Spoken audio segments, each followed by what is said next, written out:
सानै बेलामा बच्चा भए, सानै बेलामा आमा भए, बच्चा सँगसँगै हुर्किए। बच्चासँगै धेरै कुराहरू सिके। बच्चाहरूसँगै गिटारमा गीत गाउन सिके। उहाँहरूले सिकाउनु भयो। हिँड्न उहाँहरूले सिकाउनु भयो। चप्पल लाएर हिँड्थे, जुत्ता लाउन सिकाउनु भयो।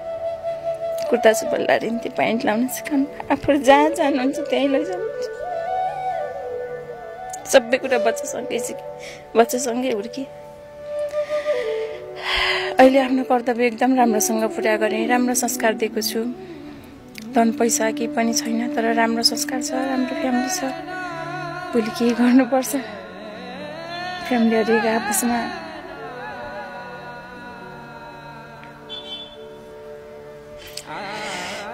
एकदमै मजबुत छौँ भन्दा भन्दै फेरि यो कस्तो परिस्थिति आइलाग्यो। कस्तो परिस्थिति आयो त्यो नसोचेको आयो कि कहिले कल्पनै नगरेको। डर लाग्थ्यो कहिलेकाहीँ बाबुहरू बाइक लिएर हिँड्दा होइन, अनेक खालको न्युजहरू आउँदा सधैँ सचेत हुन आग्रह गर्थेँ। टिकेर गर, बिस्तारै बिस्तारै ड्राइभिङ गर। मलाई लिएर हिँड्दा पनि सधैँ यत्तिकै चलाउँछु कि म नभएको बेलामा बेसी चलाउँछु। हरेक कुराहरूमा मोटिभेट गर्दा गर्दै, हरेक कुरामा सम्झाउँदै यो अब कसरी भनौँ कि रातो नानी थियो।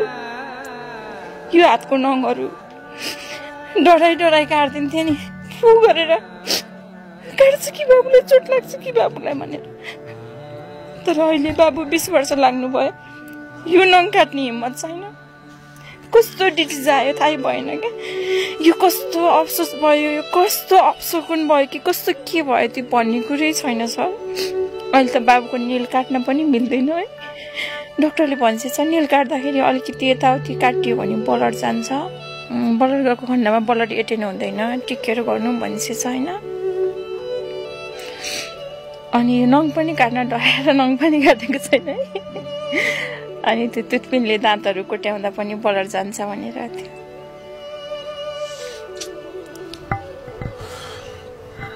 टिकाजी सुन्नु भने एउटा आमा एउटा बच्चाको लागि कतै तडपिरहेछ भन्ने कुरा, जो पनि हुर्किसकेको बच्चाको लागि। हजुर, मैले अघि पनि क्यामेरा अन गर्नुभन्दा पहिला पनि धेरै कुरा सुनिसकेँ। उहाँले अघि पनि कतिपय कुराहरू भन्दाखेरि एकदमै आँसु खस्यो, रुन मन लाग्यो। मैले जहिले पनि जहाँ पनि भन्छु, बरु बाउआमा बितेको खबर छोराछोरीलाई सजिलै भन्न सकिन्छ, सुनाइदिन सकिन्छ, तर छोराछोरी बितेको खबर सुनाउन 100 चोटि सोच्नुपर्छ आमालाई भनेर भन्छन् नि बुढापाकाले होइन। त्यो किन भन्छन् भने यो संसारमा आफ्नो सन्तान जति प्यारो, सन्तान जति माया लाग्दो अर्को कुनै वस्तु छैन, अर्को कुनै त्यस्तो कुनै खालको प्राणी नै छैन कि आमाको लागि सन्तान यति प्रिय छ, यति प्यारो छ। अब यस्तो अवस्थामा